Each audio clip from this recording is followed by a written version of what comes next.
Hi, good evening everyone and welcome to today's session. നമ്മുടെ ആദ്യത്തെ live class ആണിത്. ഇപ്പൊ നമ്മൾ ഇന്ന് മോഡ്യൂൾ 4ന്റെ ഭാഗമായിട്ടുള്ള ഒരു ടോപ്പിക്കിലാണ് സ്റ്റാർട്ട് ചെയ്യുന്നത്. അത് സോഷ്യൽ ആന്ത്രോപോളജിക്കൽ ട്രഡിഷൻസ് വെച്ചിട്ടാണ് നമ്മൾ ഇന്ന് സ്റ്റാർട്ട് ചെയ്യാൻ ഉദ്ദേശിക്കുന്നത്. അപ്പൊ ഇത് മോഡ്യൂൾ 4ന്റെ ഭാഗമായിട്ടുള്ളതാണ്. അപ്പൊ മോഡ്യൂൾ 3 ഏകദേശം കുറെ അധികം ടോപ്പിക്സ് അതിന്റെ റെക്കോർഡഡ് ക്ലാസ്സസ് തന്നെ ഞാൻ ഓൾറെഡി പ്രൊവൈഡ് ചെയ്ത് കഴിഞ്ഞ് ബാക്കി അതിന് കുറച്ച് ക്ലാസ്സുകളും കൂടി ഉണ്ട്. അത് ഇന്നും നാളെയൊക്കെ ആയിട്ട് അതും അങ്ങ് അപ്ലോഡ് ചെയ്യാം. അപ്പൊ മോഡ്യൂൾ 4 നമുക്ക് ഫോക്കസ് ചെയ്യാം. മോഡ്യൂൾ 5ൻ്റെത് റെക്കോർഡഡ് ആയിട്ട് സമാനമായിട്ട് ഞാൻ അതും നിങ്ങൾക്ക് ക്ലാസ്സിൽ അവൈലബിൾ ആക്കുന്നതാണ്. സോ ലെറ്റ് us see എന്താണ് സോഷ്യൽ ആന്ത്രോപോളജിക്കൽ ട്രഡിഷൻസ് എന്നുള്ളത് ആദ്യം ഒന്ന് ചർച്ച ചെയ്ത് നമുക്ക് തുടങ്ങാം. അപ്പൊ ഇതിനകത്ത് സ്പെസിഫിക്കലി നമ്മൾ നോക്കുവാണെന്നുണ്ടെങ്കിൽ എന്താ പറയേണ്ടത്, 7 മാർക്കിന്റെ ചോദ്യങ്ങളാണ് ഈ 4ാമത്തെ മോഡ്യൂളിൽ നിന്ന് വരാൻ പോകുന്നത്. 4 സബ് ടോപ്പിക്സ് ആണ് ഇതിന് ഓരോന്നിനും ഉള്ളത്. അപ്പൊ ഈ ഒരു മോഡ്യൂളിൽ 4 സബ് ടോപ്പിക്സ് ഉണ്ട്. അപ്പൊ എന്ന് പറഞ്ഞാല് ആവറേജ് ഒരു 2 ക്വസ്റ്റ്യൻസ് വെച്ച് നമുക്ക് ഒരു സബ് ടോപ്പിക് ഇന്ന് പ്രതീക്ഷിക്കാം. അത് ഒരു ഈക്വൽ ആയിട്ട് അവർ ഡിവൈഡ് ചെയ്താണ് അതിന്റെ ആ ഒരു കണക്ക് മുന്നോട്ട് കൊണ്ടുപോകുന്നത് എങ്കിൽ മൊത്തം 7 മാർക്കുണ്ട്. അപ്പൊ നല്ല ഇമ്പോർട്ടന്റ് ആയിട്ടുള്ള ഒരു ടോപ്പിക് ആണ്. 7 മാർക്ക് നമുക്ക് ഈസി ആയിട്ട് ഇതിനകത്ത് സ്കോർ ചെയ്യാൻ കഴിയും. അതിന് നമ്മൾ പ്രധാനമായിട്ട് ചെയ്യേണ്ട ഒരു സംഗതി എന്ന് പറയുന്നത് കോൺസെപ്റ്റ്സ് വ്യക്തമായിട്ട് മനസ്സിലാക്കി വെച്ചോളുക. കാരണം ഇപ്പൊ നമുക്കറിയാം PSC പല സമയത്തും പല രീതിയിൽ അവരുടെ ആ ഒരു ക്വസ്റ്റ്യൻസിന്റെ ഡെപ്ത് പോകാറുണ്ട്, അല്ലെ? അപ്പോ ഓരോ എക്സാംസും നമ്മൾ നോക്കുമ്പോഴത്തേക്ക് നമുക്ക് കാണാം അതിന്റെ കഴിഞ്ഞ തവണ നടന്ന എക്സാമോ അല്ലെങ്കിൽ അതിനും തൊട്ടു മുന്നേ നടന്ന സമാനമായിട്ടുള്ള ഒരു എക്സാമോ നമ്മൾ നോക്കിയാൽ ഒരു പക്ഷേ ക്വസ്റ്റ്യൻസിൽ വ്യത്യാസമുണ്ട്. സ്റ്റേറ്റ്മെന്റ് ടൈപ്പ് ക്വസ്റ്റ്യൻസ് എന്ന് നമ്മൾ പറയുമ്പോഴും സ്റ്റേറ്റ്മെന്റ് ടൈപ്സിന് ഒരുപാടധികം പ്രാധാന്യം ഉണ്ടായിരുന്നു. അവർ ആ സ്റ്റേറ്റ്മെന്റ് ടൈപ്പ് ഇൻട്രൊഡ്യൂസ് ചെയ്ത് കുറെ അധികം ചോദ്യങ്ങൾ ആ ഒരു സമയത്ത് ചോദിച്ചു തുടങ്ങിയപ്പോ ഇപ്പോ കുറെ ആപ്ലിക്കേഷൻ ലെവൽ ക്വസ്റ്റ്യൻസ്. അപ്പൊ നമ്മുടെ ആ ഒരു നോളജ് ശരിക്കും ഉണ്ടോ എന്നുള്ളത് ടെസ്റ്റ് ചെയ്യുകയാണ്, അല്ലെ? അപ്പൊ ടീച്ചർക്ക് ഏറ്റവും പ്രധാനമായിട്ട് വേണ്ടത് എന്താണ്? സബ്ജക്ട് നോളജ് ആണ്. അപ്പോ ആ രീതിയിലാണ് PSCയുടെ ആ ഒരു ചോദ്യങ്ങൾ ഇപ്പോ വരിക. എന്ന് പറഞ്ഞാല് നമ്മൾ ഒരുപാടധികം പ്രീവിയസ് ക്വസ്റ്റ്യൻസ് നമുക്ക് ഏതൊക്കെ ഏരിയയിൽ നിന്ന് ക്വസ്റ്റ്യൻസ് വന്നിട്ടുണ്ട് എന്നൊക്കെ മനസ്സിലാക്കുന്നതിന് നമുക്ക് പ്രീവിയസ് ക്വസ്റ്റ്യൻസ് നോക്കാം. There is no problem. പക്ഷേ മുൻകാലങ്ങളിൽ ചോദിച്ച അതേപോലെയുള്ള ചോദ്യങ്ങൾ റിപ്പീറ്റ് ആയി വരണം എന്ന് നിർബന്ധമില്ല. അതൊന്ന് നമ്മൾ മനസ്സിൽ വെക്കുക. NEP 2020 national education policy implement ചെയ്തു വരുന്നുണ്ട്. അപ്പൊ NEP 2020 ഇംപ്ലിമെന്റ് ചെയ്തു വരുമ്പോൾ അതിനകത്ത് ടീച്ചർക്ക് ഉണ്ടാകേണ്ടിയ സവിശേഷതകൾ എന്നൊക്കെയുള്ളത് കുറെ കൂടെ ഡിഫൈൻഡ് ആണ്. അതിലൊന്നാണ് ടീച്ചറുടെ സബ്ജക്ട് നോളജ് എന്ന് പറയുന്നത്. അപ്പൊ നമ്മൾ എന്താ പറയുന്നത്, നിങ്ങൾ പഠിപ്പിക്കാൻ പോകുന്നത് ഒരു പക്ഷേ 11th 12th ഒക്കെ ആയിരിക്കാം. പക്ഷെ ആ 11th 12th പോർഷൻസ് വെച്ചിട്ടല്ല അവർ നമ്മളെ ടെസ്റ്റ് ചെയ്യാൻ പോകുന്നത്. നിങ്ങൾക്ക് എന്താണോ ഇതിന്റെ അടിസ്ഥാന ക്വാളിഫിക്കേഷൻ ആയിട്ട് അവർ പറഞ്ഞിട്ടുള്ളത് ആ അടിസ്ഥാന ക്വാളിഫിക്കേഷനിലെ ടോപ്പിക്സ് തന്നെയാണ് നമ്മൾ നോക്കേണ്ടത്. ഇനി അഥവാ 11th 12th ഒക്കെ പഠിച്ച ടോപ്പിക്സിൽ നിന്നുള്ള ചോദ്യങ്ങൾ വരികയാണെങ്കിൽ പോലും നമ്മൾ മനസ്സിൽ വെക്കേണ്ട ഒരു കാര്യം എന്ന് പറയുന്നത് it is going to be of a higher level. അപ്പോൾ കുറെ കൂടെ ഡീപ്പ് ആയിട്ടുള്ള അണ്ടർസ്റ്റാൻഡിങ് ഇൻ കോൺസെപ്റ്റ്സ്. അപ്പൊ നിങ്ങൾ എല്ലാവരും ഈ കോൺസെപ്റ്റുകളൊക്കെ നിങ്ങൾ ഓൾറെഡി പഠിച്ചിട്ടുള്ളവരാ. ചിലപ്പം കുറച്ച് വർഷം മുന്നേ ആയിരിക്കും അത് പഠിച്ചിട്ടുണ്ടാവുക. ഇപ്പൊ നിങ്ങൾ സ്കൂളിൽ പഠിപ്പിച്ചുകൊണ്ടിരിക്കുന്ന വ്യക്തികളാണെങ്കിൽ ഒരു പക്ഷേ ഇത്രയും ഡീപ്പ് ആയിട്ടൊന്നും അല്ലെങ്കിൽ ഇത്രയും ഈ ഒരു ഹൈ ലെവലിൽ നിങ്ങൾക്ക് ഈ ടോപ്പിക്സിൽ പോകേണ്ടതായിട്ട് വരില്ല സ്കൂളിലെ കുട്ടികളെ പഠിപ്പിക്കുന്നതിനായിട്ട്. Anyway let us start. അപ്പോ നിങ്ങൾക്ക് എപ്പോഴെങ്കിലും എന്തെങ്കിലും ഡൗട്ട് ചോദിക്കണമെന്നുണ്ടെങ്കിൽ അത് മെസ്സേജ് ആയിട്ട് നിങ്ങൾക്ക് ഇടാം. പക്ഷെ മെസ്സേജ് ഞാൻ എപ്പോഴും കാണില്ല എന്നുള്ളതാ. Message in the sense like ഈ ചാറ്റിലെ മെസ്സേജ്, ഓക്കെ, ഗൂഗിൾ മീറ്റിന്റെ ചാറ്റിലെ മെസ്സേജ്. അപ്പോൾ അതുകൊണ്ട് നിങ്ങൾക്ക് വേണമെങ്കിൽ അന്നേരം തന്നെ മൈക്ക് അൺമ്യൂട്ട് ചെയ്ത് നിങ്ങൾക്ക് അതൊരു ക്വസ്റ്റ്യൻ ആയിട്ട് നിങ്ങൾക്ക് എന്നോട് ചോദിക്കാം. അത് എപ്പോ വേണമെങ്കിലും നിങ്ങൾക്ക് എന്നെ നിർത്തി ചോദിക്കാം. There is no problem. So social anthropological tradition. അപ്പോ ഇതിനകത്ത് ഒരു ട്രഡിഷൻ എന്ന വാക്ക് അതിനകത്ത് അവിടെ വരുന്നത്, അല്ലെ? അപ്പൊ we are actually looking at some sort of a tradition. അപ്പോ ഇത് നമുക്ക് ഇച്ചിരി കെയർഫുൾ ആയിട്ട് അനലൈസ് ചെയ്ത് ഈ ഒരു ലെസൺ നമുക്ക് മുമ്പോട്ട് കൊണ്ടുപോകാം. കാരണം ഇന്ന് ജസ്റ്റ് ഒരു അനദർ ടോപ്പിക് എന്നുള്ള ആ ഒരു നിലയിലല്ല നമ്മൾ ഇവിടെ ഇത് തുടങ്ങുന്നത്. then ഇത് തന്നെയാണ് എന്താ പറയേണ്ടത്, the foundation on which the entire social anthropology syllabus stands on. നമുക്ക് സിലബസ് ആണ് ഇവിടെ ആ ഒരു പ്രാധാന്യം, അല്ലെ? അപ്പൊ സിലബസ് അനുസരിച്ച് നമ്മൾ അത് മുന്നോട്ട് ഓരോ ടോപ്പിക്കും നമ്മൾ നോക്കി വ്യക്തമായിട്ട് മനസ്സിലാക്കി കൊണ്ടുപോവുക. ആന്ത്രോപോളജി എന്ന് പറയുമ്പോഴത്തേക്ക് എന്താ പറയേണ്ടത്, ആ ഒരു നരവംശ ശാസ്ത്രം എന്ന് വേണമെങ്കിൽ നമുക്ക് അതിനെ പറയാം, അല്ലെ? അതാണ് സോഷ്യൽ ആന്ത്രോപ, സാമൂഹിക നരവംശ ശാസ്ത്രം. അതാണ് സോഷ്യൽ ആന്ത്രോപോളജിയുടെ നമ്മൾ മലയാളം തർജ്ജിമ എടുത്ത് നോക്കുകയാണെങ്കിൽ that is how we can understand it. പക്ഷെ മലയാളം ഇവിടെ റെലവെന്റ് അല്ല. അത് ആൻസർ ചെയ്യാനുള്ള ആ ഒരു ശ്രമവും കൂടെ നടത്തുക. That is really very very important. കാരണം ഇംഗ്ലീഷിൽ നമുക്ക് ഈ ക്വസ്റ്റ്യൻസ് കിട്ടുമ്പോൾ it is easier for us to understand, നമുക്ക് മനസ്സിലാക്കാനും. കാരണം നിങ്ങൾ പഠിച്ച സമയത്തും ഇംഗ്ലീഷിൽ തന്നെയായിരിക്കും നിങ്ങൾ ഫോക്കസ് ചെയ്ത് കംപ്ലീറ്റ് പഠിച്ചിട്ടുണ്ടാവുക, അല്ലെ? അപ്പോ നമ്മള് ഇനി ഇപ്പൊ നോക്കുന്നത്, ആദ്യം നമുക്ക് ഇതിന്റെ കുറെ സ്കോളേഴ്സ് നമുക്ക് തന്നിട്ടുണ്ട്, തിയറീസ് ഉണ്ട്, സ്കൂൾസ് ഓഫ് തോട്ട്സ് ഉണ്ട്. അതിലേക്കൊക്കെ കടക്കുന്നതിന് മുന്നേ നമുക്ക് വളരെ ക്ലിയർ ആയിട്ട് മനസ്സിലാക്കേണ്ട ഒരു സംഗതി എന്ന് പറയുന്നത്, ഈ സോഷ്യൽ ആന്ത്രോപോളജി എന്ന് പറയുന്നത് എന്തിനെ റെപ്രസെന്റ് ചെയ്യുന്നു എന്നുള്ള ഒരു സംഗതി നമ്മൾ ഇവിടെ മനസ്സിലാക്കേണ്ടതായിട്ടുണ്ട്. ഓക്കെ, അപ്പോ ആർക്കെങ്കിലും ജോയിൻ ചെയ്യാതെ പറ്റുന്നുണ്ടോ, അത് വരുന്നുണ്ടോ? അങ്ങനെ ഒരു സാഹചര്യം ഇല്ല എന്ന് ഞാൻ വിചാരിക്കുന്നു. എല്ലാവർക്കും ജോയിൻ ചെയ്യാൻ പറ്റും.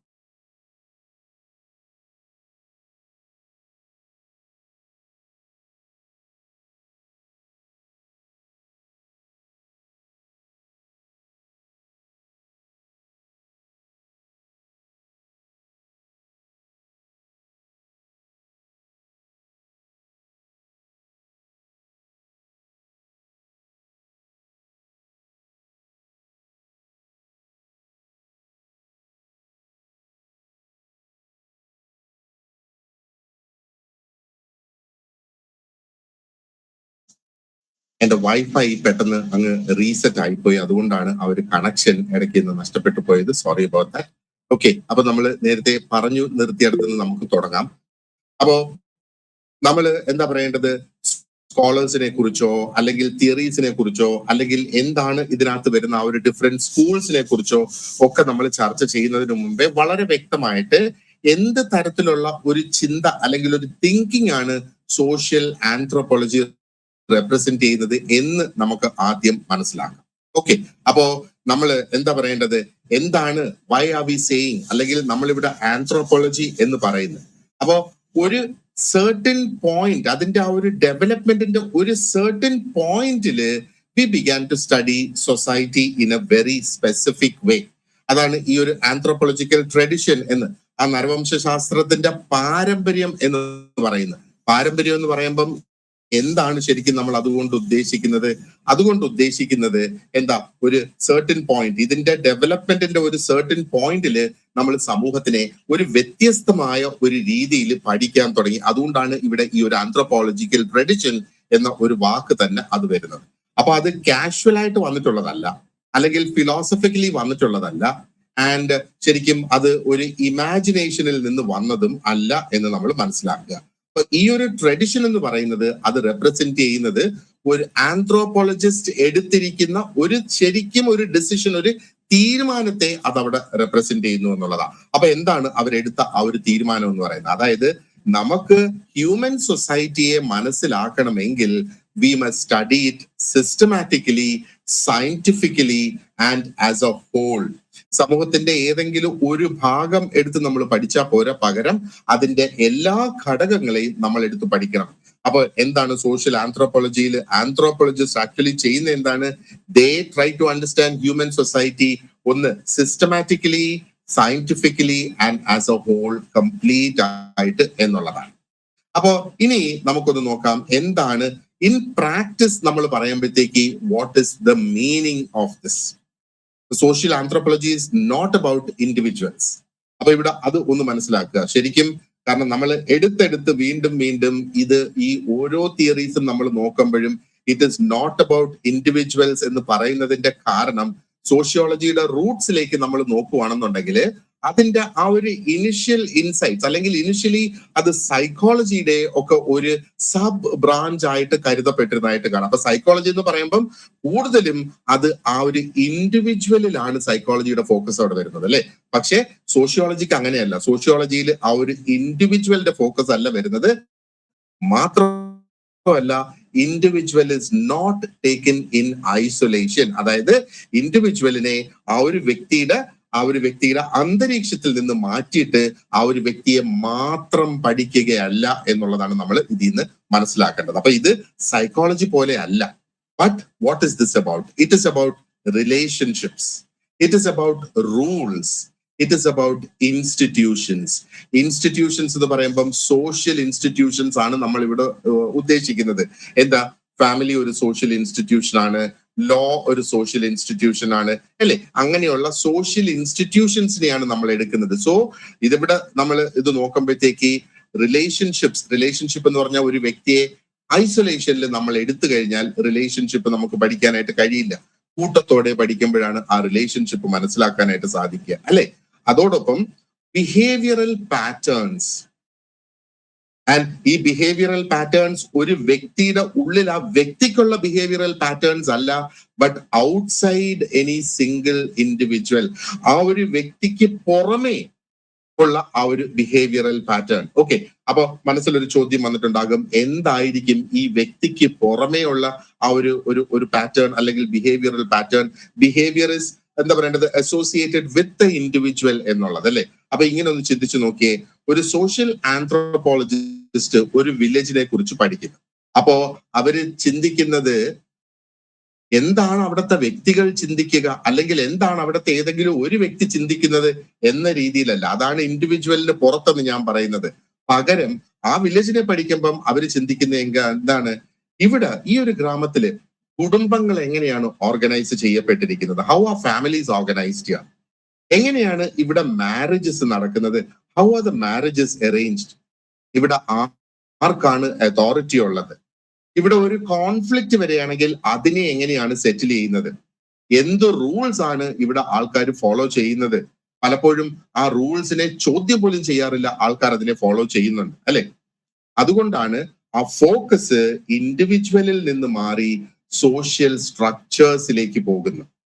അപ്പൊ സോഷ്യൽ സ്ട്രക്ചർ എന്ന് നമ്മൾ പറയുമ്പോൾ എന്താണ് അതിൽ നിന്ന് മനസ്സിലാക്കേണ്ടത്?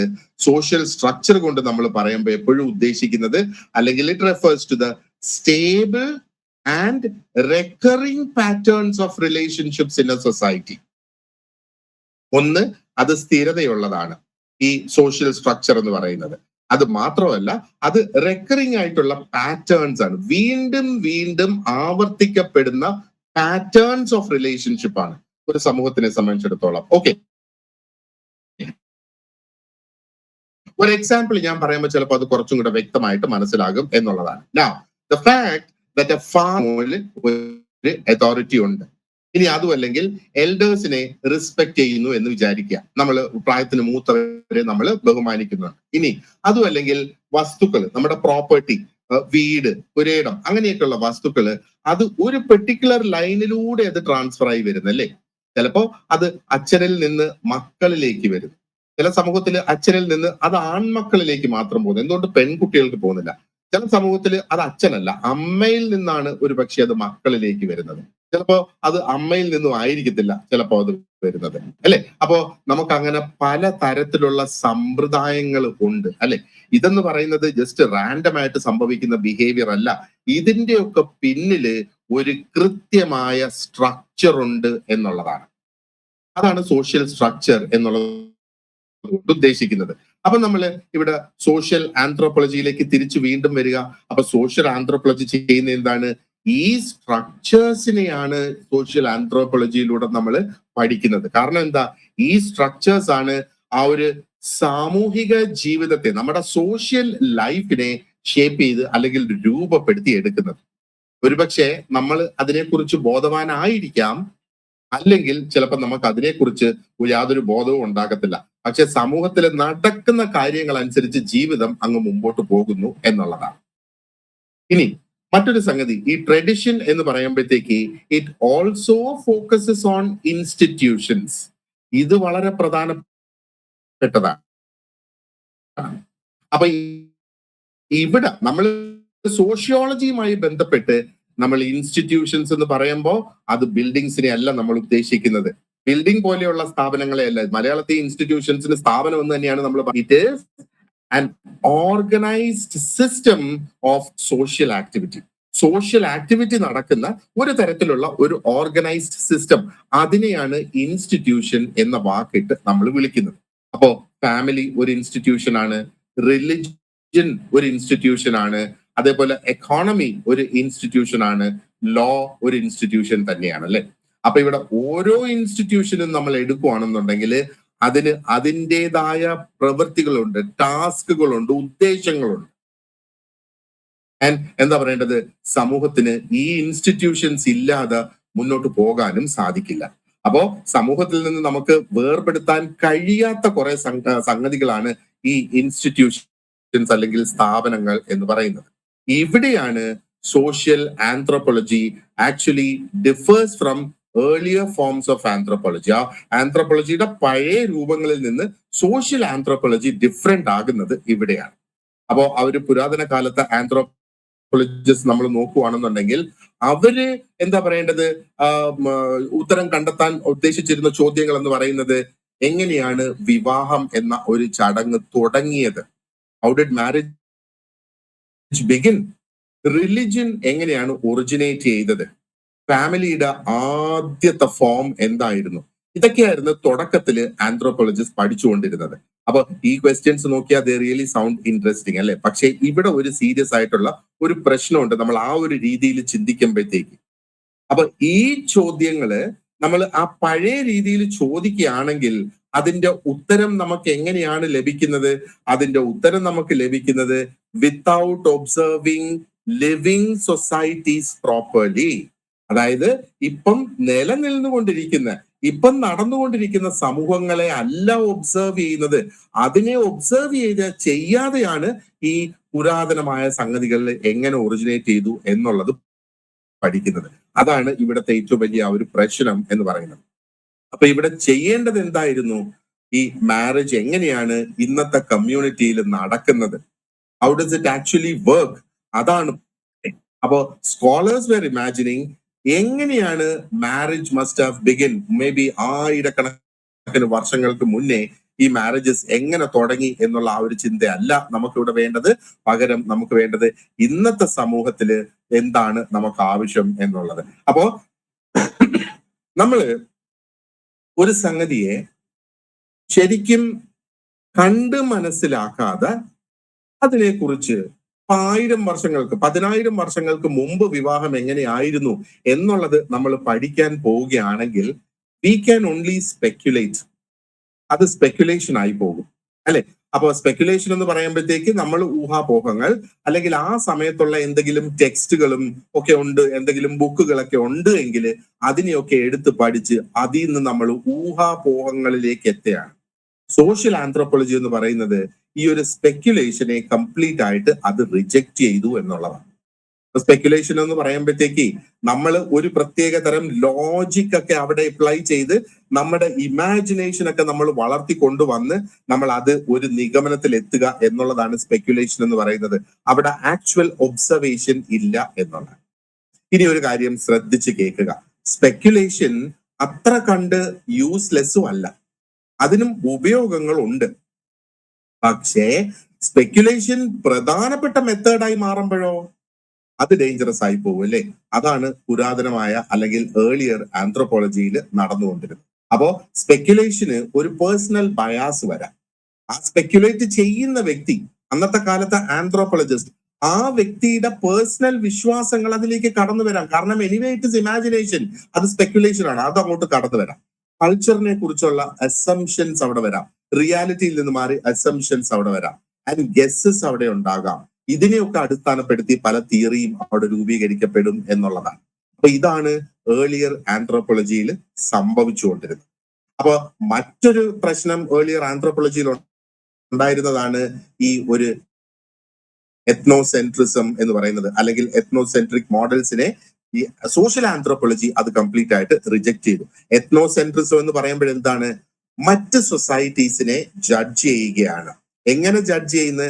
നമ്മുടെ സ്വന്തം സൊസൈറ്റിയുടെ സ്റ്റാൻഡേർഡ്സ് എടുത്തിട്ട് ആ സ്റ്റാൻഡേർഡ്സ് അനുസരിച്ച് നമ്മൾ മറ്റ് സമൂഹങ്ങളെ ജഡ്ജ് ചെയ്യുന്നു.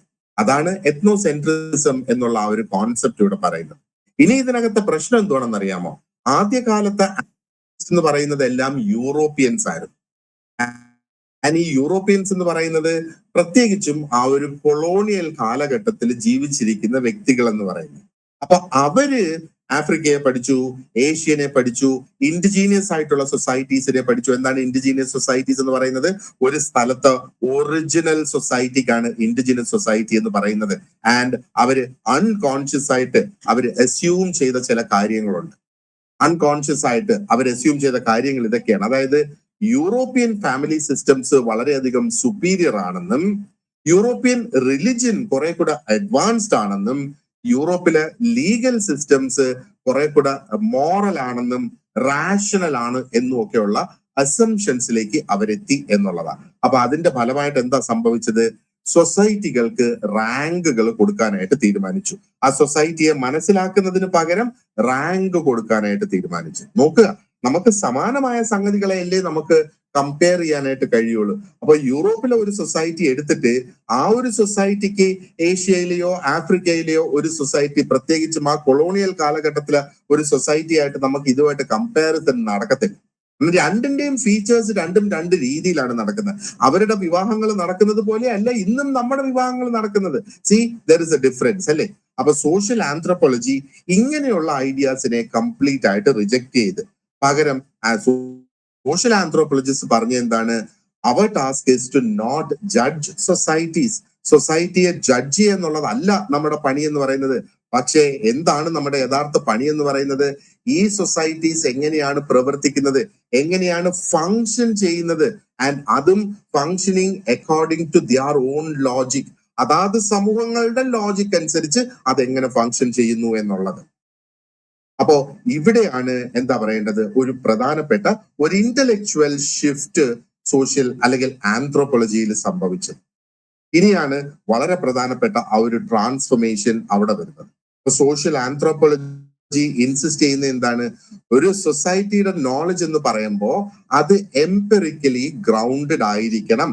എംപെറിക്കലി ഗ്രൗണ്ടഡ് എന്നുകൊണ്ട് ഉദ്ദേശിക്കുന്നത് എന്താണ്? അതിന് സയന്റിഫിക് പ്രൂഫ് ഉണ്ടായിരിക്കണം. ചുമ്മാ ഊഹാപോഹങ്ങൾ പോരാ എന്നുള്ളതാണ്.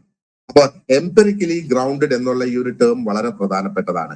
എംപെറിക്കൽ എന്ന് പറയുമ്പോഴത്തേക്ക് ഇവിടെ ഉദ്ദേശിക്കുന്നത് ഒന്ന്, അത് എക്സ്പീരിയൻസിനെ അടിസ്ഥാനപ്പെടുത്തി ആയിരിക്കണം. എക്സ്പീരിയൻസ് ഉണ്ടാകുന്നത് എങ്ങനെയാണ്? ആ സമൂഹത്തിൽ പോയി ജീവിക്കേണ്ടതായിട്ട് വരും, എങ്കിലേ അവിടെ അനുഭവങ്ങൾ ഉണ്ടാവുകയുള്ളൂ. അത് ഒബ്സർവേഷനെ അടിസ്ഥാനപ്പെടുത്തിയിട്ടുണ്ടാകണം. അവിടെ നിരീക്ഷിക്കണം. And it should be based on what you actually see people doing in real life. ആൾക്കാർ അവിടെ അവരുടെ റിയൽ ലൈഫിൽ എന്താണ് ചെയ്യുന്നത് എന്ന് കണ്ട് അതിനെ അടിസ്ഥാനപ്പെടുത്തിയിട്ടുള്ളതായിരിക്കണം. ഇവിടെയാണ് സോഷ്യൽ ആന്ത്രോപോളജിയിൽ ഫീൽഡ് വർക്ക് കടന്നു വരുന്നത്. അപ്പോ ഫീൽഡ് വർക്ക് ഒരു ആന്ത്രോപോളജിസ്റ്റിനെ സംബന്ധിച്ചിടത്തോളം നമ്മൾ നോക്കിയാൽ എന്താണ്? ആ ഒരു ആന്ത്രോപോളജിസ്റ്റ് ആ ഒരു കമ്മ്യൂണിറ്റിയിൽ പോയി ജീവിക്കണം, അവരുടെ ഭാഷ പഠിക്കണം, അവരുടെ ഡെയിലി ആക്ടിവിറ്റീസ് ഒബ്സർവ് ചെയ്യണം, അവരുടെ ചടങ്ങുകളിൽ പങ്കെടുക്കണം, അതായത് അവരുടെ റിച്വൽസിൽ പങ്കെടുക്കണം, അവരുടെ പ്രവൃത്തി ജോലികളിൽ പങ്കെടുക്കണം, അവരുടെ സോഷ്യൽ ഇവന്റ്സിൽ ഭാഗമാകണം എന്നുള്ളതാണ്. അപ്പൊ ഇതിനെയാണ് പാർട്ടിസിപ്പന്റ് ഒബ്സർവേഷൻ എന്ന് പറയുന്നത്. അപ്പോ ഇവിടെ emphasis on field work and direct observation social ആന്ത്രോപോളജിയുടെ മറ്റൊരു ഫൗണ്ടേഷൻ ആണ് ഈ ഒരു ഫീൽഡ് വർക്കും ഡയറക്റ്റ് ഒബ്സർവേഷനും ഉണ്ടാവുക എന്നുള്ളത്. ഇതിന്റെ ഐഡിയ വളരെ സിമ്പിൾ ആണ്. അതായത് നമുക്ക് ഒരു സമൂഹത്തെ കുറിച്ച് മനസ്സിലാക്കണമെങ്കിൽ കിലോമീറ്ററുകൾ അല്ലെങ്കിൽ എന്താ പറയേണ്ടത്, വളരെയധികം ദൂരത്തിരുന്നു കൊണ്ട് അല്ലെങ്കിൽ ആ സമൂഹത്തിന്റെ ഫോട്ടോ നോക്കിയിട്ടോ അതിനെക്കുറിച്ചുള്ള റിപ്പോർട്ട് വായിച്ചിട്ടോ നമുക്ക് ആ സമൂഹത്തെ പഠിക്കാനായിട്ട് സാധിക്കില്ല. അതിനെ നമ്മൾ എക്സ്പീരിയൻസ് ചെയ്യണം, അനുഭവിക്കുക തന്നെ വേണം എന്നുള്ളതാണ്. അപ്പൊ ഇവിടെ നോക്ക്, ആ ഷിഫ്റ്റ് എന്ന് ഞാൻ തുടക്കത്തിൽ പറഞ്ഞിരുന്നു അല്ലെ? അപ്പൊ ഇവിടെയാണ് ആന്ത്രോപോളജിയിൽ ആ ഒരു മെത്തേഡിൽ കംപ്ലീറ്റ് ആയിട്ട് ഒരു ഷിഫ്റ്റ് അവിടെ വന്നു അല്ലെ? അപ്പൊ ഈ ഒരു ഷിഫ്റ്റ് ആണ് ആന്ത്രോപോളജിയെ ഒരു സയന്റിഫിക് ഡിസിപ്ലിൻ എന്നുള്ള ആ ഒരു രീതിയിലേക്ക് കൊണ്ടുപോയത്. Now, let us quickly discuss എന്താണ് ആ ഒരു ബ്രിട്ടീഷ് സോഷ്യൽ ആന്ത്രോപോളജിക്കൽ ട്രഡീഷൻ എന്നുള്ളത്. കാരണം എന്താ പറയേണ്ടത്, നമ്മുടെ സിലബസിലെ ഒരുപാടധികം ടോപ്പിക്സ് ഈ ബ്രിട്ടീഷ് സോഷ്യൽ ആന്ത്രോപോളജിക്കൽ ട്രഡീഷൻസിൽ നിന്ന് ഇങ്ങോട്ട് ഡ്രോ ചെയ്തിട്ടുള്ളതായിട്ട് നമുക്ക് കാണാം. ഇപ്പൊ ബ്രിട്ടീഷ് ആന്ത്രോപോളജി എന്ന് പറയുമ്പോഴത്തേക്ക് അല്ലെങ്കിൽ British anthropology was not very interested in historical origins. അപ്പൊ ഞാൻ പറഞ്ഞിരുന്നത് നോർമലി ആന്ത്രോപോളജിസ്റ്റ്, പഴയ ആന്ത്രോപോളജിസ്റ്റ് ഹിസ്റ്റോറിക്കൽ ഒറിജിൻസിലായിരുന്നു താല്പര്യം. പക്ഷേ ബ്രിട്ടീഷ് സോഷ്യൽ ആന്ത്രോപോളജിക്ക് ഹിസ്റ്റോറിക്കൽ ഒറിജിൻസിൽ വലിയ താല്പര്യമില്ലായിരുന്നു. ഇൻസ്റ്റെഡ് കുറെ കൂടെ പ്രാക്ടിക്കൽ ആയിട്ട് അവർ ചിന്തിച്ചു എന്നുള്ളതാണ്. അതായത് അവർ ചോദിച്ച പ്രധാനപ്പെട്ട ചോദ്യം, അതായത് ഈ ചോദ്യങ്ങൾ എന്ന് ഞാൻ പറയുന്നതിന്റെ ഉത്തരങ്ങളാണ് കണ്ടെത്തേണ്ടത് ഒരു ആന്ത്രോപോളജിസ്റ്റിനെ സംബന്ധിച്ചിടത്തോളം. What holds society together right now? നമ്മൾ ഇപ്പോഴത്തെ ഈ ഒരു സമയം എടുക്കുകയാണെങ്കിൽ എന്താണ് സമൂഹത്തിനെ യുണൈറ്റ് ചെയ്ത് ഒറ്റക്കെട്ടായിട്ട് നിർത്തുന്നത്? അപ്പോ അതിനെക്കുറിച്ച് നമുക്ക് മനസ്സിലാക്കണമെങ്കിൽ ഒന്ന് നമ്മുടെ ഫോക്കസ് വരേണ്ടത് എന്താണ്? മാരേജിനെ ഗവൺ ചെയ്യുന്ന റൂൾസ്. മാരേജ് വളരെ ഇമ്പോർട്ടന്റ് ആണ് അല്ലെ നമ്മുടെ സൊസൈറ്റിയിൽ. എന്താണ് റിലേറ്റീവ്സ്, തങ്ങളിലുള്ള ഓബ്ലിഗേഷൻസ് എന്താണ്? കിൻഷിപ്പിലെ ഓബ്ലിഗേഷൻസ് എന്താണ്? ബാധ്യതകൾ എന്താണ്? അതേപോലെ അതോറിറ്റി ആർക്കാണ്? അതോറിറ്റിയുടെ സ്ട്രക്ചർ എങ്ങനെയാണ്? അത് പഠിക്കണം. ആൻഡ് എന്താണ് മോറൽ ആൻഡ് റിലിജിയസ് സാങ്ഷൻസ്?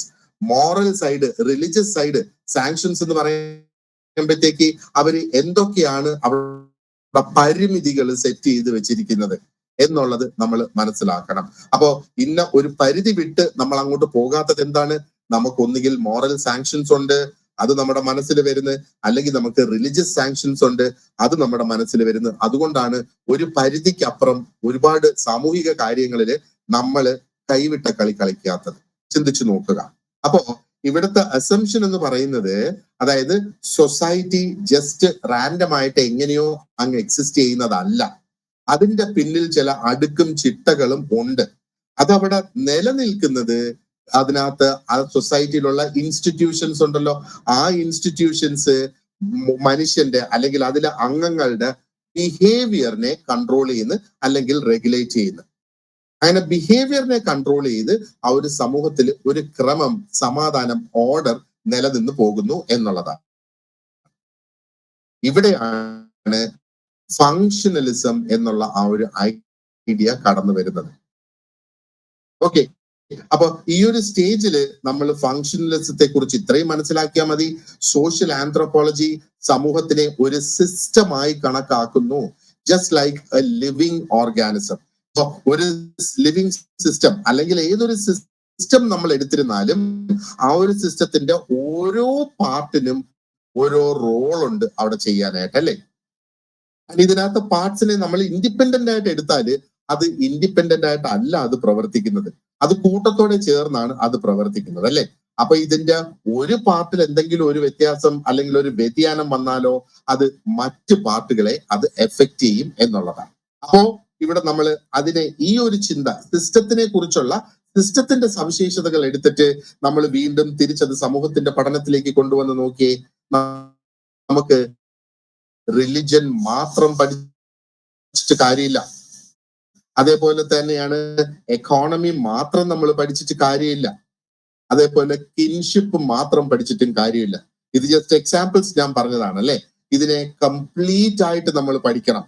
അത് ആ ഒരു ഹോളിസ്റ്റിക് വ്യൂ എന്ന് പറയുന്നത് നിങ്ങളുടെ നോട്ട്സിൽ ഇത് കൃത്യമായിട്ട് കൊടുത്തിട്ടുണ്ട്. അപ്പൊ ഹോളിസം എന്ന് പറയുമ്പോഴത്തേക്ക് to understand any one aspect of society, സമൂഹത്തിന്റെ ഏതെങ്കിലും ഒരു ഘടകം നമുക്ക് മനസ്സിലാക്കണമെങ്കിൽ നമ്മൾ പഠിക്കേണ്ടത് ആ ഒരു ഘടകം എങ്ങനെയാണ് മറ്റ് ഘടകങ്ങളുമായിട്ട് കണക്ട് ചെയ്തിരിക്കുന്നത്, ആ കണക്ഷൻ നമ്മൾ അവിടെ പഠിക്കണം എന്നുള്ളതാണ്. ഇനി മറ്റൊരു പ്രധാനപ്പെട്ട ഒരു ഫീച്ചറാണ് സിൻക്രോണിക് അനാലിസിസ് എന്ന് പറയുന്നത്. ഇത് സിൻക്രണിക് എന്ന വാക്കിവിടെ കൊടുത്തിരിക്കുന്ന കണ്ടില്ലേ. അപ്പോ ഏർലിയർ ആന്ത്രോപോളജി നമ്മൾ നോക്കുകയാണെന്നുണ്ടെങ്കിൽ അവരെപ്പോഴും ആ പാസ്റ്റിനെ കുറിച്ച് മാത്രമായിരുന്നു അവരുടെ ആ ഒരു ഒബ്സെഷൻ എന്ന് പറയുന്നത്. പക്ഷെ സോഷ്യൽ ആന്ത്രോപോളജിയിൽ വന്നപ്പോഴത്തേക്ക് അവിടെ ഒരു വ്യത്യാസം വന്നു. They started saying, let us first understand how society works in the present. നമ്മൾ പാസ്റ്റിലേക്ക് പോകുന്നതിന് മുന്നേ നമുക്ക് സമൂഹം ഇപ്പോ എങ്ങനെയാണ് പ്രവർത്തിക്കുന്നത് എന്ന് പഠിച്ചു തുടങ്ങാം. അപ്പോ അവര് എവല്യൂഷണറി സ്റ്റേജസ് വീണ്ടും റീക്രിയേറ്റ് ചെയ്തുകൊണ്ട് വരുന്നതിന് പകരം എന്താണ് അവർ അവിടെ ചെയ്തത്? ആ ഒരു പ്രസന്റ് ഡേ ഇൻസ്റ്റിറ്റ്യൂഷൻസിനെ പഠിക്കാൻ തുടങ്ങി, എക്സിസ്റ്റിംഗ് ആയിട്ടുള്ള സോഷ്യൽ റിലേഷൻഷിപ്സിനെ പഠിക്കാനായിട്ട് തുടങ്ങി, ആൻഡ് ഓൺഗോയിങ് ആയിട്ടുള്ള നിലനിൽക്കുന്ന ആ കൾച്ചറൽ പ്രാക്ടീസസ് എന്താണ് എന്നുള്ളതും അവിടെ പഠിക്കാനായിട്ട് തുടങ്ങി എന്നുള്ളത്. അപ്പൊ അതിന്റെ അർത്ഥം ഹിസ്റ്ററി കംപ്ലീറ്റ്ലി യൂസ്ലെസ് ആണെന്നല്ല അതിന്റെ അർത്ഥം. ഹിസ്റ്ററി അവിടെ വേണം, പക്ഷേ ഹിസ്റ്ററി കൊണ്ട് നമ്മൾ തുടങ്ങണ്ട എന്നുള്ളതാണ്. ആ സ്റ്റാർട്ടിംഗ് പോയിന്റ് ആ ഒരു ലിവിങ് സോഷ്യൽ റിയാലിറ്റി ആയിക്കോട്ടെ എന്നുള്ളതാണ് സോഷ്യൽ ആന്ത്രോപോളജിക്കൽ ട്രഡീഷനിൽ നമ്മൾ മനസ്സിലാക്കേണ്ട മറ്റൊരു സംഗതി. ഇനി ഇവിടെ ഫൈനലി എന്താണ് പറയേണ്ടത്? This concept of relativistic and anti evolutionist എന്നുള്ളത്. റിലേറ്റിവിസ്റ്റിക് എന്ന് നമ്മൾ ഇവിടെ പറയുന്നത് അല്ലെ. അപ്പൊ റിലേറ്റിവിസം എന്ന് നമ്മളിവിടെ പറയുമ്പം it doesn't mean anything is accept, എന്തും ആക്സെപ്റ്റ് ചെയ്യാം എന്നുള്ളതല്ല റിലേറ്റിവിസം കൊണ്ട് ഉദ്ദേശിക്കുന്നത്. എന്നാൽ റിലേറ്റിവിസം കൊണ്ട് നമ്മൾ ഉദ്ദേശിക്കുന്നത് എന്താണ്? ഓരോ സൊസൈറ്റിയും നമ്മൾ എടുക്കുമ്പോൾ ആ സൊസൈറ്റിയെ മനസ്സിലാക്കേണ്ടത് ആ സൊസൈറ്റിയുടെ തന്നെ സ്വന്തം കൾച്ചറൽ കോണ്ടെക്സ്റ്റിന്റെ ഉള്ളിൽ നിന്നുകൊണ്ട് മനസ്സിലാക്കണം. കാരണം എന്താണ്? ഒരു യൂണിവേഴ്സൽ സ്കെയിൽ നമുക്കില്ല അല്ലെ. എല്ലാ സൊസൈറ്റീസിനെയും എടുത്തു വെച്ചിട്ട് ഏതാണ് ഒരു ബെറ്റർ സൊസൈറ്റി എന്ന് റാങ്ക് ചെയ്യുന്നതിനുള്ള ഒരു യൂണിവേഴ്സൽ സ്കെയിൽ നമുക്കില്ല. സോറി, നോക്കൂ, വെസ്റ്റേൺ കൾച്ചേഴ്സിൽ, വെസ്റ്റേൺ സൊസൈറ്റീസിൽ ഇപ്പോഴും അവർക്ക് മാരേജിന് മുന്നേ ഡേറ്റിംഗ് എന്ന് പറയുന്ന ഒരു സംഗതി ഉണ്ടല്ലേ. ഇപ്പൊ ഇവിടെയും ഡേറ്റിംഗ് ആപ്പുകളൊക്കെ തുടങ്ങിയിട്ടുണ്ട്. ഡേറ്റിംഗ് എന്ന് പറഞ്ഞ ഒരു സംഗതിയുണ്ട്. അവർക്ക് മാരേജ് ചെയ്യാതെ തന്നെ അവർക്ക് ഒരു എഗ്രിമെന്റ് എഴുതി വെച്ചിട്ട് രണ്ടുപേരും, അത് കോടതി പോയി രജിസ്റ്റർ ചെയ്യുക പോലും വേണ്ട, രണ്ടുപേർക്കും ഒരു എഗ്രിമെന്റ് വേണമെങ്കിൽ എഴുതി വെക്കാം, അല്ലെങ്കിൽ വാക്കാലൊരു എഗ്രിമെന്റ് പറഞ്ഞ് അവർക്ക് ഒന്നിച്ച് ജീവിച്ചു തുടങ്ങാം. ഹസ്ബൻഡും വൈഫും പോലെ അവർക്ക് ജീവിച്ചു തുടങ്ങാം. പക്ഷെ നമ്മുടെ സമൂഹത്തിൽ അത് പറ്റില്ല. ഇപ്പോ ലിവ് ഇൻ ടുഗദർ ഒക്കെ ലീഗലൈസ് ആയി വരുന്നു. നമ്മുടെ സൊസൈറ്റി മാറുന്നു. അതാണ്, society is A living organism. It's like A living organism. Living organism will evolve. അപ്പൊ സൊസൈറ്റിയും ഇവോൾവ് ചെയ്യും. പക്ഷെ നോക്ക്, ആ അവിടെ നോർമൽ ആയിട്ട് കണക്കാക്കുന്ന സംഗതികള് നമുക്ക് നോർമൽ അല്ല. അപ്പൊ അങ്ങനെ വരുന്ന അങ്ങനെയുള്ള ഡിഫറൻസസ് നിലനിൽക്കുമ്പോൾ ഒരു ഒരു ഒരു ഒരൊറ്റ സ്കെയിലിൽ എല്ലാ സമൂഹത്തിനെയും നമുക്ക് വിലയിരുത്താനായിട്ട് ആകില്ല എന്നുള്ളത്. അതാണ് അവിടെ ഞാൻ പറയുന്നത്. കാരണം ഓരോ സൊസൈറ്റിക്കും അതിൻ്റെതായ ലോജിക് ഉണ്ട്, അതിൻ്റെതായ സ്വന്തം സ്ട്രക്ചർ ഉണ്ട്. And in one way of maintaining order, അതായത് ആ ഓരോ സമൂഹത്തിന്റെയും സ്വന്തമായ ഒരു രീതിയിലാണ് അവര് സമൂഹത്തിൽ ആ ഒരു ക്രമം അല്ലെങ്കിൽ ആ ഒരു ഓർഡർ, സമാധാനം നിലനിർത്തി മുമ്പോട്ട് പോകുന്നത്. ആൻഡ് ഇതാണ് എന്താ പറയേണ്ടത്, സോഷ്യൽ ആന്ത്രോപോളജിക്കൽ ട്രഡിഷന്റെ ആ ഒരു ഇന്റലക്ച്വൽ സ്പിരിറ്റ്. അതിന്റെ പിന്നിലുള്ള ഇന്റലക്ച്വലിസത്തിന്റെ ആ ഒരു സ്പിരിറ്റ് എന്ന് പറയുന്നത് ഈ സംഗതികളാണ്. അതായത് ഓരോ സമൂഹവും യുണീക്ക് ആണ് എന്ന് മനസ്സിലാക്കുക. അപ്പോ എന്താണ് നമ്മൾ ഇത്രയും ഡിസ്കസ് ചെയ്തതിൽ നിന്ന് നമ്മൾ മനസ്സിലാക്കേണ്ട ഒരു സംഗതി എന്ന് പറയുന്നത്, സോഷ്യൽ ആന്ത്രോപോളജിക്കൽ ട്രഡിഷൻ തുടങ്ങിയത് അല്ലെങ്കിൽ അത് എമേർജ് ചെയ്തത് എപ്പോഴാണ്? When anthropology decided to stop guessing about society. അപ്പോ ആ പഴയ കാലത്തെ ആന്ത്രോപോളജിസ്റ്റ് അവര് തീരുമാനിച്ചു, ഓക്കെ, ഇനി നമുക്ക് പുതിയ അല്ലെങ്കിൽ ആ പഴയ രീതിയിൽ സമൂഹം എങ്ങനെയായിരുന്നു, മാരേജ് എങ്ങനെയാ തുടങ്ങിയത്, അങ്ങനെയുള്ള ഊഹാപോഹങ്ങൾ വേണ്ട. പകരം അതിപ്പോ ആക്ച്വലി എങ്ങനെയാണ് ഫങ്ഷൻ ചെയ്യുന്നത് എന്ന് നമുക്ക് പഠിക്കാം. അപ്പോ അതെങ്ങനെ പഠിക്കാം? ഡയറക്റ്റ് ഒബ്സർവേഷൻ, സിസ്റ്റമാറ്റിക് ആയിട്ടുള്ള സ്റ്റഡി, ഹോളിസ്റ്റിക് ആയിട്ടുള്ള അനാലിസിസ്, ഇത് ഉപയോഗിച്ച് നമുക്ക് പഠിക്കാം. അതാണ് ആ ഒരു പ്രധാനപ്പെട്ട ആ ഒരു ഷിഫ്റ്റും ആ ഒരു ചേഞ്ചും നമ്മൾ നോക്കുമ്പോഴത്തേക്ക് അതിൽ നിന്ന് നമ്മൾ മനസ്സിലാക്കേണ്ടത്. Okay, so now if we move on, എന്താണ് ഇതിന്റെ ആ ഒരു ഹിസ്റ്റോറിക്കൽ ജനസിസ്, അതേപോലെ അതിന്റെ ആ ഒരു തിയറിറ്റിക്കൽ റീഅലൈൻമെന്റ് എങ്ങനെയാണ് അവിടെ വന്നത് എന്ന് നമ്മൾ നോക്കുകയാണെന്നുണ്ടെങ്കിൽ, കുറച്ചും കൂടെ നമുക്ക് ആ ഒരു ലോജിക്കിലേക്ക് നമുക്ക് പോകാം. നേരത്തെ നമ്മൾ ഡിസ്കസ് ചെയ്ത ആ സംഗതികൾ ഒന്നും കൂടെ വ്യക്തമായിട്ട് നമുക്ക് മനസ്സിലാക്കുന്നതിന് വേണ്ടിയിട്ട് we will move or we will go forward with the logic behind it. അതായത് how the social anthropological tradition actually came into existence. ഇത് യഥാർത്ഥത്തിൽ എങ്ങനെയാണ് ഇത് എക്സിസ്റ്റൻസിൽ വന്നത്. അപ്പോ ഈ ഒരു സെക്ഷൻ സ്പെസിഫിക്കലി നമ്മൾ ഡെഡിക്കേറ്റ് ചെയ്തേക്കുന്നത് ഇസ് ഫോർ ആ ഒരു ഹിസ്റ്റോറിക്കൽ ജനസിസ് മനസ്സിലാക്കുന്നതിനും അതിന്റെ പിന്നിലുള്ള തിയറീസിനെ ഒന്ന് അലൈൻ ചെയ്ത് കൊണ്ടുവരുന്നത്. അപ്പൊ ഇവിടെ രണ്ട് കാര്യങ്ങളാണ് നമ്മൾ ഒരേപോലെ മുന്നോട്ട് കൊണ്ടുപോകുന്നത്. അതായത് ഈ ഒരു ട്രഡിഷൻ എവിടെ നിന്ന് വന്നു, സോഷ്യൽ ആന്ത്രോപോളജിക്കൽ ട്രഡിഷൻ എന്നാണ് നമ്മുടെ ടോപ്പിക്കിന്റെ പേര് അല്ലെ. ആൻഡ് എന്ത് തരത്തിലുള്ള ചിന്തയാണ് ഇത് റീപ്ലേസ് ചെയ്ത് ഈ ഒരു ആന്ത്രോപോളജിക്കൽ ട്രഡിഷൻ ഇങ്ങോട്ട് വന്നത്? അപ്പൊ ഈ ഒരു ചോദ്യത്തിന്റെ ഉത്തരം കണ്ടെത്തുന്നതിന് വേണ്ടിയിട്ട് ആദ്യം we need to look at the condition of anthropology before social anthropological tradition emerged. അപ്പൊ വളരെ സ്പെസിഫിക് ആയിട്ട് നമ്മൾ നോക്കുകയാണെന്നുണ്ടെങ്കിൽ ആ ഒരു ലേറ്റ് 19th സെഞ്ചുറി അല്ലെങ്കിൽ ആ ഒരു ഏർലി 20th സെഞ്ചുറി വരെ ആന്ത്രോപോളജിയുടെ ആ ഒരു ഡോമിനന്റ് തിങ്കിങ് നമുക്ക് എന്താ പറയേണ്ടത്, എവല്യൂഷണറി ആന്ത്രോപോളജി ആയിരുന്നു. അത് നമ്മൾ ഓൾറെഡി ഡിസ്കസ് ചെയ്തതാണ് അല്ലെ. അതായിരുന്നു ആ ഒരു സമയത്ത് ഒരു പ്രത്യേക തരം തിങ്കിങ് എന്ന് പറയുന്നത്. അപ്പോ അവിടെ it was dominated by speculation, it was dominated by evolutionism. അപ്പോ അവിടുത്തെ മെയിൻ കൺസേൺ എന്ന് പറയുന്നത്, അല്ലെങ്കിൽ ആ ഒരു കാലഘട്ടത്തിലെ anthropologist they were interested to know how, അല്ലെങ്കിൽ they were not interested to know how societies function today. ഇത് നമ്മൾ ഓൾറെഡി പറഞ്ഞ കാര്യങ്ങളായിരുന്നു അല്ലെ. ആൻഡ് പക്ഷെ എന്തായിരുന്നു അവരുടെ ആ ഒരു ഇൻട്രസ്റ്റ് എന്ന് പറയുന്നത്, ഹ്യൂമൻ സിവിലൈസേഷൻ എങ്ങനെ ഒറിജിനേറ്റ് ചെയ്തു ആൻഡ് അത് ഓവർ ടൈം എങ്ങനെ ഇവോൾവ് ചെയ്തു എന്ന് മനസ്സിലാക്കുന്നതിലായിരുന്നു അവരുടെ ആ ഒരു ഒരു പ്രധാനപ്പെട്ട ഒരു ഉദ്ദേശം എന്ന് പറയുന്നത്. അപ്പൊ അവിടുത്തെ സെൻട്രൽ അസംഷൻ എന്താണ് ഈ ഒരു ചിന്താഗതിയുടെ പിന്നിലുള്ളത്? അത് അത് വളരെ എന്താ പറയേണ്ടത്, പ്രോബ്ലമാറ്റിക് ആയിട്ടുള്ള ഒരു ചിന്താഗതിയായിരുന്നു, എന്നാൽ വളരെ സിമ്പിൾ ആയിട്ടുള്ളതുമായിരുന്നു. അവിടെ ആ ഒരു അസംഷൻ ഉണ്ടായിരുന്നു, അതായത് എല്ലാ സൊസൈറ്റീസും ഡെവലപ്പ് ആകണമെങ്കിൽ ഒരേപോലെയുള്ള സ്റ്റേജസിലൂടെ കടന്നു പോകണം എന്നുള്ളത്. ആൻഡ് അത് സിമ്പിളിൽ നിന്ന് കോംപ്ലക്സ് ഫോംസിലേക്ക് ആയിരിക്കും പോവുക. അതോടൊപ്പം മറ്റൊരു ചിന്തയും കൂടി ഉണ്ടായിരുന്നു. മോഡേൺ വെസ്റ്റേൺ സൊസൈറ്റീസ് എന്ന് പറയുന്നത് റെപ്രസെന്റഡ് ദ ഹയസ്റ്റ് സ്റ്റേജ് ഈ ഒരു എവല്യൂഷണറി ജേർണിയിൽ. അപ്പൊ എല്ലാവരും എത്തിപ്പെടാൻ ശ്രമിക്കുന്നത് ആ ഒരു മോഡേൺ സൊസൈറ്റിയുടെ ലെവലിലേക്കാണ്. അതെന്തുകൊണ്ടാണ്? ഒരു അസംഷൻ അന്ന് അവിടെ നിലനിന്നിരുന്നത്, ഈ ഒരു സമൂഹത്തിന്റെ എവല്യൂഷൻ എന്ന് പറയുമ്പോൾ, അല്ലെങ്കിൽ ഒരു സൊസൈറ്റിയുടെ എവല്യൂഷൻ എന്ന് പറയുമ്പോൾ അത് പല സ്റ്റേജസിലൂടെ കടന്നു പോകണം. ആൻഡ് ഈ സ്റ്റേജസ് എല്ലാ സമൂഹങ്ങളെ പറ്റി നോക്കിയാലും ഒരേപോലെ ആപ്ലിക്കബിൾ ആയിരുന്നു എന്നായിരുന്നു അത് പറഞ്ഞിരുന്നത്. അപ്പോ ഈ ഒരു ചിന്താഗതി അത് എവിടെ നിന്ന് വന്നു? It was strongly influenced by 19th century intellectual trends. 19ാം നൂറ്റാണ്ടിൽ നിലനിന്നിരുന്ന ആ ഒരു ഇന്റലക്ച്വൽ ട്രെൻഡുകൾ നമ്മൾ എടുത്തു നോക്കുവാണെന്നുണ്ടെങ്കിൽ നോക്ക്, ആ ഒരു സമയത്താണ് ബയോളജിക്കൽ എവല്യൂഷൻ വന്നത്, സോഷ്യൽ പ്രോഗ്രസ് വന്നത്. അപ്പൊ അതുമായിട്ട് ബന്ധിപ്പിച്ച് ആൾക്കാർ അതിനെ അങ്ങ് കണക്ട് ചെയ്തു എന്നുള്ളതാണ്. അപ്പോ ഈ ഒരു ഫേസിൽ രണ്ട് പ്രധാനപ്പെട്ട തിങ്കേഴ്സ് ആണ് ഈ ഒരു ഫേസിനെ റെപ്രസെന്റ് ചെയ്യുന്നത്. ഒന്ന് ലൂയിസ് ഹെൻറി മോർഗനും മറ്റൊന്ന് എഡ്വേർഡ് ബി ടൈലറും. ഇവർ രണ്ടുപേരുമാണ് ഈ ഒരു കാലഘട്ടത്തെ റെപ്രസെന്റ് ചെയ്യുന്ന മെയിൻ തിങ്കേഴ്സ് എന്ന് വേണമെങ്കിൽ നമുക്ക് പറയാം.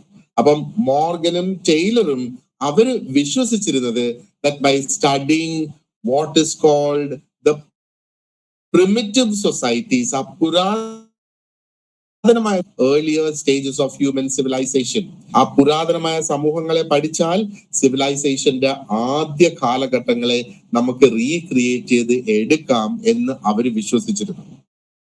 അപ്പോ ആ ഒരു വിശ്വാസം നിലനിൽക്കുമ്പോഴും അതോടൊപ്പം തന്നെ ഒരു പ്രധാനപ്പെട്ട ഒരു പ്രശ്നവും അവിടെ ഉണ്ട് എന്നുള്ളതാണ്. അതായത് എന്താണ്, ഈ സ്കോളേഴ്സ്, നമ്മളിപ്പോ ഈ മെൻഷൻ ചെയ്ത വ്യക്തികള്, ഓക്കെ, അവര് എന്താണ് ശരിക്കും അവർ ചെയ്യാതിരുന്ന ഒരു സംഗതി അവിടെ, they did not study societies through direct observation. നമ്മൾ ഓൾറെഡി പറഞ്ഞു വെച്ചിരിക്കുന്നത് ഡയറക്റ്റ് ഒബ്സർവേഷൻ നമുക്ക് ഇവിടെ ആവശ്യമാണ് എന്നുള്ളതാണ് അല്ലെ. അപ്പോ അവര് ആ കമ്മ്യൂണിറ്റീസിനെ കുറിച്ച് എഴുതിയത് വായിച്ചിട്ടുണ്ട് ഒരു പക്ഷെ അവരവിടെ ജീവിച്ചിട്ടില്ല. ലോക്കൽ ലാംഗ്വേജ് അവർ പഠിച്ചിട്ടില്ല. ഈ ലാംഗ്വേജ് എന്ന് പറയുന്നത് വളരെ പ്രധാനപ്പെട്ട ഒരു സംഗതിയാണ്. നമ്മൾ എപ്പോഴെങ്കിലും ചിന്തിച്ചു നോക്കിയിട്ടുണ്ടോ എന്തുകൊണ്ടാണ് ഇംഗ്ലീഷ് ലാംഗ്വേജില് മലയാളത്തിലെ എത്രാമത് എന്ന വാക്കിന് ഒരു തത്തുല്യമായ വാക്കില്ലാത്തത്? എന്തുകൊണ്ടാണ് മലയാളത്തില് ഇംഗ്ലീഷിലെ ബസ് എന്ന വാക്കിന് തത്തുല്യമായ ഒരു വാക്കില്ലാത്തത്? എന്തുകൊണ്ടാണ് മലയാളത്തില് ഇംഗ്ലീഷിലെ ബെഞ്ച് എന്ന വാക്കിന് ഒരു തത്തുല്യമായ വാക്കില്ലാത്തത്? അപ്പൊ ഞാനതൊരു മലയാളം സാറിനോട് ചോദിച്ചപ്പോ എന്നോട് പറഞ്ഞത് ബെഞ്ചിന്റെ മലയാളം എന്ന് പറയുന്നത് 4 കാലിൽ കെട്ടിപ്പൊക്കിയ നീണ്ട പലക എന്നാ എനിക്ക് പറഞ്ഞു തന്നത്. നോക്ക്, കോൺസെപ്റ്റ് നമുക്ക് ട്രാൻസ്ലേറ്റ് ചെയ്യാം, പക്ഷെ വാക്കുകൾ ഇല്ലാത്തത് എന്തുകൊണ്ടാ? ആ സംഗതികൾ നമ്മുടെ കൾച്ചറിൽ ഇല്ലാത്തത് കൊണ്ടാ. അപ്പോ language is really very important. അതുകൊണ്ടാണ് ലോക്കൽ ലാംഗ്വേജോടെ പഠിക്കണം എന്ന് പറയുന്നത്. ആൻഡ് ആ ഒരു ഡെയിലി സോഷ്യൽ ലൈഫിൽ ഇവർ ആരും പങ്കെടുത്തതുമില്ല. പകരം അവര് കംപ്ലീറ്റ്ലി ഡിപ്പെൻഡ് ചെയ്തത് എന്താ പറയണ്ടേ, ആ സ്ഥലത്തോട്ട് പോകുന്ന എക്സ്പ്ലോറേഴ്സ് എഴുതിയിട്ടുള്ള ട്രാവലോഗ്സിൽ ഡിപ്പെൻഡ് ചെയ്ത്, മിഷനറീസ് തയ്യാറാക്കിയ റിപ്പോർട്ടില്. മിഷനറീസിന്റെ റിപ്പോർട്ട് എന്ന് പറയുമ്പോൾ മിഷനറിക്ക് ഒരു ഉദ്ദേശമുണ്ട്. പലപ്പോഴും അവര് തയ്യാറാക്കുന്ന റിപ്പോർട്ട് തിരിച്ച് അവരുടെ സമൂഹത്തിലേക്ക് ചെന്നിട്ട് അതിന്റെ പിന്നാലെ അവർക്ക് പ്രവർത്തിക്കുന്നതിന് വേണ്ടിയിട്ട് കുറെ അധികം പണം ഇങ്ങോട്ട് വരണം. അപ്പോ അവരവിടെ തെറ്റിദ്ധാരണ ക്രിയേറ്റ് ചെയ്യാം. കറക്റ്റ് ആണോ നിർബന്ധം ഇല്ല. അതേപോലെ ഈ കൊളോണിയൽ ഭരണകർത്താക്കളുടെ നോട്ട്സ്, കൊളോണിയൽ അഡ്മിനിസ്ട്രേറ്റേഴ്സിന്റെ നോട്ട്സിലും ഒക്കെ അവർ ഡിപ്പെൻഡ് ചെയ്തു എന്നുള്ളതാണ്. അപ്പൊ ഇത്തരത്തില് ആന്ത്രോപോളജി ചെയ്യുകയാണെന്നുണ്ടെങ്കിൽ എന്താ പറയേണ്ടത്, സ്കോളർ വളരെ ദൂരെ ഇരുന്നുകൊണ്ട് ഇതിനെക്കുറിച്ച് പഠിക്കുന്നു എന്നുള്ളത് അല്ലേ. ആ സ്കോളർ ആ വായിച്ച ഇൻഫർമേഷൻ അനുസരിച്ച് തിയറീസ് തയ്യാറാക്കിയൊക്കെ കൊണ്ടുവരുന്നത്. അപ്പോ അവിടെ സെക്കൻഡ് ഹാൻഡ് മെറ്റീരിയൽ ആണ് ആ വ്യക്തി ഉപയോഗിക്കുന്നത്. ആ വ്യക്തി ഫസ്റ്റ് ഹാൻഡ് മെറ്റീരിയൽ എന്ന് പറഞ്ഞാൽ എന്താണ്, ആ പഠിക്കുന്ന വ്യക്തി ഇവിടെ വന്ന് അല്ലെങ്കിൽ ആ സമൂഹത്തിന് വന്ന് അവിടെ ജീവിച്ച് അതിനെക്കുറിച്ച് പഠിക്കുമ്പോഴാണ് ഫസ്റ്റ് ഹാൻഡ് മെറ്റീരിയൽ. ഇവിടെ സെക്കൻഡ് ഹാൻഡ് മെറ്റീരിയൽ ഡിപ്പെൻഡ് ചെയ്തു. ഇതിനെയാണ് ആം ചെയർ ആന്ത്രോപോളജി എന്ന് പറയുന്നത്. ആം ചെയർ എന്താണ്, ചാരുകസേര. ചാരുകസേരയിൽ ഇരുന്നു കൊണ്ടുണ്ടാക്കുന്ന ആന്ത്രോപോളജി എന്നാണ് ഇതിനെ ശരിക്കും വിശേഷിപ്പിക്കുന്നത്. അപ്പോ ഈ ഒരു ആം ചെയർ ആന്ത്രോപോളജി എന്ന് പറയുമ്പോൾ ഇറ്റ് വാസ് നോട്ട് വർക്കിംഗ്. അത് ശരിക്കും നമുക്ക് ഉപയോഗിക്കാനായിട്ട് കഴിയില്ല. കാരണം ഈ സ്കോളേഴ്സ് എന്ന് പറയുന്നത് വളരെ കെയർലെസ് ആയിട്ടാണ് കാര്യങ്ങൾ കൊണ്ടുപോകുന്നത്. ഈ ഒരു മെത്തേഡ് തന്നെ നമ്മൾ നോക്കുകയാണെന്നുണ്ടെങ്കിൽ വളരെ വീക്ക് ആയിട്ടുള്ള ഒരു മെത്തേഡാണ് അല്ലെ. നമ്മൾ എപ്പോഴും സെക്കൻഡ് ഹാൻഡ് ഇൻഫർമേഷനിൽ റിലൈ ചെയ്യുമ്പോഴത്തേക്ക് എന്താ പറയേണ്ടത്, പല കാര്യങ്ങളും അവിടെ സംഭവിക്കാം. ഒന്ന്, നമുക്ക് ആ വായിക്കുന്ന ഇൻഫർമേഷൻ ഒരു തരത്തിലും വെരിഫൈ ചെയ്യാനായിട്ട് സാധിക്കില്ല. വെരിഫൈ ചെയ്യണ്ടേ നമ്മൾ വായിക്കുന്ന ഇൻഫർമേഷൻ ശരിയാണോ ഇല്ലയോ എന്നുള്ളത്. രണ്ട്, നമ്മുടെ ഇന്റർപ്രിട്ടേഷൻ മാറിപ്പോകും. കാരണം നമ്മൾ ആ ഒരു സംഗതിയെ നമ്മുടെ സ്വന്തം കൾച്ചറൽ ലെൻസിലൂടെ നമ്മൾ വീക്ഷിക്കും. അതാണ് ഏറ്റവും ഒരു ക്ലാസിക് ആയിട്ടുള്ള ഒരു എക്സാമ്പിൾ ആണ് ഈ ലിവ് ഇൻ റിലേഷൻ. ഇപ്പോ നമ്മൾ അത്യാവശ്യം അതിനെക്കുറിച്ച് കേട്ടറിഞ്ഞ് മനസ്സിലാക്കിയൊക്കെ നമ്മൾ വരുന്നത്. പക്ഷെ ആദ്യം ലിവ് ഇൻ റിലേഷൻ എന്ന് നമ്മൾ കേൾക്കുമ്പോൾ നമ്മൾ വായിൽ കൈവയ്ക്കുമായിരുന്നു അല്ലെ. സോ വാട്ട് ഇസ് ദിസ്, എന്താണിത്? കാരണം നമ്മുടെ സമൂഹത്തില് മാരേജ് എന്ന് പറയുന്നത് വളരെ സേക്രഡ് ആയിട്ടുള്ള, I mean that is something that is close to the heart, close to the God, close to family. അതാണ് നമ്മൾ മാരേജിനെ കണക്കാക്കുന്നത്. അല്ലാതെ നമ്മൾ ആരെങ്കിലും വിളിച്ച് ജീവിച്ച്, ഇനി പഴയ കാലത്തൊക്കെ ഉണ്ടായിരുന്നില്ല പുടവ കൊടുത്ത് വിളിച്ചുകൊണ്ട് വരുന്നത്, അതൊരു ലിവ് ഇൻ റിലേഷൻ അല്ല, അതൊരു ചടങ്ങായിരുന്നു. ഒരു പ്രത്യേക കമ്മ്യൂണിറ്റിയുടെ ഒരു ചടങ്ങായിരുന്നു. അവിടെ ഒരു താലികെട്ടോ കാര്യങ്ങളൊന്നും ഒരു പക്ഷെ ഉണ്ടാകില്ല. ഒരു പുടവ കൊടുത്ത് ആ ഒരു പെൺകുട്ടിയെ വിളിച്ചുകൊണ്ട് വരുന്നു, കൂടെ താമസിപ്പിക്കുന്നു. That was acceptable at that point in time എന്നുള്ളത്. ആൻഡ് മൂന്നാമതൊരു പ്രശ്നം ഇവിടെ വരുന്നതെന്ന് പറഞ്ഞാല് we actually end up making assumptions based on അല്ലെങ്കിൽ based on somebody else's observations അല്ലെ. അപ്പോ അതിന്റെ ഫലമായിട്ട് എന്താണ് ശരിക്കും അവിടെ സംഭവിക്കുക, ആ ആന്ത്രോപോളജി സ്പെക്യുലേറ്റീവ് ആയിട്ടും തന്നെ മാറി. അപ്പൊ ഇവിടെ സ്പെക്യുലേറ്റീവ് നമ്മൾ ഓൾറെഡി ഡിസ്കസ് ചെയ്തതാണ്. ആ ഒരു ഏർലിയത്ത് 20th സെഞ്ചുറി അപ്രോച്ച് നമ്മൾ നോക്കുകയാണെന്നുണ്ടെങ്കിൽ, അപ്പോൾ ഏർലിയത്ത് 20th സെഞ്ചുറി ആയപ്പോഴത്തേക്ക് ഈ ഒരു അപ്രോച്ചിനെ ഒരുപാട് അധികം ക്രിട്ടിസൈസ് ചെയ്യപ്പെട്ടു എന്നുള്ളത്. ആൻഡ് ആന്ത്രോപോളജിസ്റ്റിന് തന്നെ ആ ഒരു റിയലൈസേഷൻ അവിടെ ഉണ്ടായി. ആ ഒരു സമൂഹത്തെ നമുക്ക് റീകൺസ്ട്രക്ട് ചെയ്ത് അതിന്റെ എന്താ പറയേണ്ടത്, ഇമാജിനറി ഹിസ്റ്ററീസ് ഉപയോഗിച്ച് ഒരു സമൂഹത്തെ നമുക്ക് മനസ്സിലാക്കാനായിട്ട് സാധിക്കില്ല. ആ ഒരു സമൂഹം എങ്ങനെയാണോ നിലവിൽ നിലനിൽക്കുന്നത് ആ രീതിയിൽ മാത്രമേ മനസ്സിലാക്കാനായിട്ട് കഴിയുള്ളൂ. ഇവിടെയാണ് ആ ഒരു പ്രധാനപ്പെട്ട ഒരു ഷിഫ്റ്റ്, അവിടെ ചേഞ്ച് വന്നത്. And they started asking questions. ആ ഒരു ഡിസിപ്ലിനിൽ നമ്മൾ എങ്ങനെയാണ് ക്വസ്റ്റ്യൻസ്, അതായത് സോഷ്യോളജി എന്ന ഡിസിപ്ലിനിൽ നമ്മൾ എങ്ങനെയാണോ ക്വസ്റ്റ്യൻസ് ചോദിക്കേണ്ടത്, അതേപോലെ എന്ത് മെത്തേഡ് അവിടെ ഉപയോഗിക്കുന്നു, എന്ത് അസംഷൻസ് ഒക്കെ അവിടെ ആക്സെപ്റ്റ് ചെയ്യാം എന്നൊക്കെയുള്ള ആ ഒരു സംഗതിയാണ്. അപ്പൊ ഈ ഒരു ഷിഫ്റ്റ് ആന്ത്രോപോളജിയിൽ മെയിൻലി ആ ഒരു ബ്രിട്ടീഷ് സോഷ്യൽ ആന്ത്രോപോളജിയിൽ സംഭവിച്ചു during the early 20th century.